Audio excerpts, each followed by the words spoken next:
Bismillahirrahmanirrahim. Assalamualaikum warahmatullahi wabarakatuh. Berjumpa lagi dengan Ustazah Mela di mata pelajaran PPKN tema 7 subtema 1. Nah, alhamdulillah kakak-kakak, kita sudah masuk tema 7. Kita akan membahas tentang kebersamaan.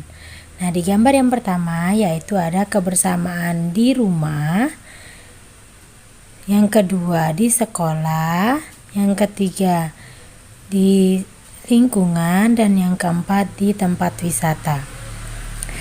Kebersamaan, Siti tinggal bersama keluarga. Di rumah Siti ada ayah, ibu Siti, dan Ali. Nah, ayah Siti suka bercerita.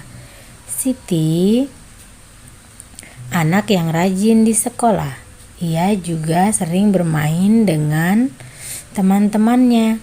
Nah, di sekolah Siti dan teman-temannya hidup rukun.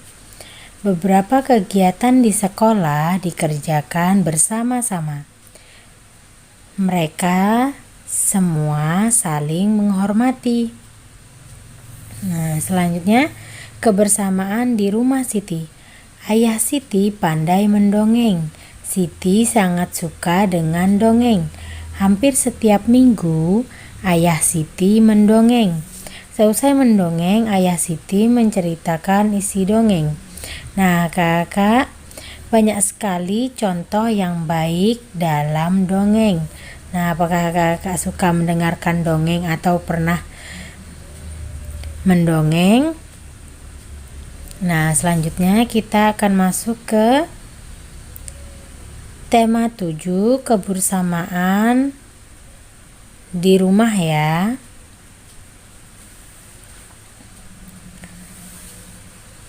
Di pembelajaran kedua. Nah, di pembelajaran kedua hari ini kita akan belajar tentang membedakan ciri-ciri teman di sekitar rumah kita. Nah, namaku Niko, rambutku lurus dan pendek berwarna coklat. Namaku Jenny, rambutku keriting dan berwarna coklat kemerahan. Namaku Rere, rambutku lurus, bergelombang dan berwarna kuning. Nah, di sini ada 3 anak yang memiliki ciri-ciri yang berbeda. Ya, jadi kakak-kakak, kita akan belajar tentang cara membedakan teman-teman di sekitar kita dengan ciri khas yang mereka miliki. Nah, walaupun kami berbeda karakteristik tubuh, kami tetap rukun. Nah, meskipun mereka berbeda ya kakak ya, ada yang berwarna coklat rambutnya, ada yang orange, ada yang kuning, mereka tetap hidup rukun. Kami saling menghormati dan tidak mengejek. Nah, jadi kakak bila ada temannya yang berbeda dengan kita harus menghormati dan tidak boleh mengejeknya ya. Kami juga selalu bermain bersama. Perbedaan itu indah loh. Setiap orang memiliki ciri khas yang dapat dirasakan secara langsung, yaitu ciri tubuh dan ciri fisik. Misalnya, warna kulit, tinggi badan, bentuk rambut, perbedaan agama. Meskipun berbeda, kita dapat berteman dengan rukun, karena kita semua makhluk ciptaan Tuhan. Sikap yang harus kita miliki meskipun memiliki perbedaan dengan teman kita adalah: yang pertama, hidup rukun dengan teman yang berbeda agama. Yang kedua, tidak membeda-bedakan teman yang berbeda agama. Yang ketiga, saling menghargai dan menghormati teman yang berbeda agama. Yang keempat, memberikan kesempatan kepada teman yang akan melaksanakan kegiatan agamanya. Nah, itu tadi sudah ada 4 ya. Selanjutnya kita masuk ke pembelajaran kelima. Pada hari Minggu, Ali beserta keluarga pergi ke rumah kakek. Rumah kakek berada di desa. Di dekat sawah kakek terdapat sungai. Ali memiliki teman-teman di lingkungan rumah kakek. Ali bertemu dengan teman-temannya. Ali dan teman-temannya bermain di sungai. Mereka bermain kucing dan tikus. Nah, di situ mereka bermain bersama ya. Nah, selanjutnya kita akan mendengarkan dongeng tentang bebek dan cerperlai. Judulnya Bebek Selalu Hidup Rukun. Bebek tidak pernah terpisah satu sama lain. Mereka pergi bersama-sama sepanjang hari dengan mengikuti satu pemimpin. Mereka terkenal sebagai makhluk yang paling rukun. Meskipun bebek sangat berisik, tidak sekalipun mereka pernah bertengkar. Cerpelai, hewan pemangsa, melihat begitu kompaknya kaum bebek. Awalnya ia kagum, tetapi kemudian muncul niat jahat dalam hatinya. Aku akan mengadu domba mereka. Pasti ada bebek yang bisa dijadikan sebagai sumber masalah. Mulai hari itu, Cerpelai gencar mendatangi bebek yang agak terpisah dari kawannya. Dia mulai menghasut bebek itu agar menimbulkan masalah. Lihat pemimpinmu itu.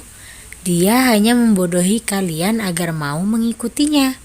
Pergilah dari kawanan atau kau akan menjadi budak pemimpinmu selamanya, ujar Cerpelai yang pandai menghasut. Namun rupanya sia-sia. Bebek itu tidak mau mendengar perkataan Cerpelai. Kemudian Cerpelai mencari bebek lain dan mengatakan hal yang sama. Akan tetapi lagi-lagi perkataan Cerpelai tidak dihiraukan. Begitu terus hingga tak terasa sudah semua bebek ia datangi. Namun tidak ada satupun yang berhasil ia hasut. Cerpelai sudah sangat kelelahan karena sudah berjalan ke sana kemari dan terlalu banyak bicara. Cerpelai, Cerpelai, kau tidak akan bisa membuat kaum bebek saling bertengkar karena kami saling mempercayai satu sama lain. Cerpelai sangat malu, dia tidak menyangka para bebek begitu kompak. Dia pun pergi dari pemukiman bebek dan tidak pernah kembali lagi ke sana karena malu. Memang benar jika ada yang mengatakan bahwa kaum bebek adalah kawanan yang paling rukun sedunia. Nah, jawablah pertanyaan-pertanyaan berikut berkaitan dengan dongeng Bebek Selalu Hidup Rukun. Siapakah tokoh dalam cerita Bebek Selalu Hidup Rukun? Yang kedua, Cerpelai ingin membuktikan bahwa bebek adalah. Yang ketiga, Cerpelai menghasut bebek agar meninggalkan. Yang keempat, bebek tidak mau bertengkar karena mereka. Yang kelima, Cerpelai tidak menyangka jika bebek begitu. Yang terakhir, Cerpelai tidak pernah pergi ke pemukiman bebek karena. Nah, silakan kakak jawab ya. Selain berbeda karakteristik agama, kita juga berbeda hobi atau kegemaran loh. Nah, ada beberapa contoh hobi dan kegemaran yang sangat berbeda dengan teman di sekitar kita. Nah, berikut ini ada beberapa gambar tentang hobi ya. Ada pelukis, pemain sepak bola, penari balet, skateboard, pemain biola, main game, main layangan, menari, memasak, chef, surfing, menulis, membaca. Ada berbagai macam ya hobi yang kita miliki. Kamu bisa bertanya kepada teman dan keluargamu tentang hobi mereka. Nah, jadi kakak-kakak, setiap orang memiliki hobi yang berbeda-beda ya. Tidak semuanya memiliki hobi yang sama. Ada yang sama, ada juga yang berbeda. Bagaimana sikapmu terhadap teman yang memiliki hobi berbeda denganmu? Nah, kakak, bagaimana sikap kakak? Nah, berikut adalah beberapa sikap yang harus kakak miliki ya. Yang pertama, tetap rukun. Yang kedua, saling menghargai. Dan yang ketiga, tidak menjelek-jelekan hobi orang lain. Yang keempat, tidak memaksakan hobi kita kepada orang lain. Karena setiap orang memiliki hobi dan kesenangan masing-masing. Nah, itu tadi materi pada hari ini. Nah, silakan kakak-kakak kerjakan buku paket tema 7 halaman 32 sampai 33 ya. Langsung kerjakan di buku paketnya. Nah, Ustazah akhiri. Semoga bermanfaat. Terima kasih. Wassalamualaikum warahmatullahi wabarakatuh. Sampai jumpa.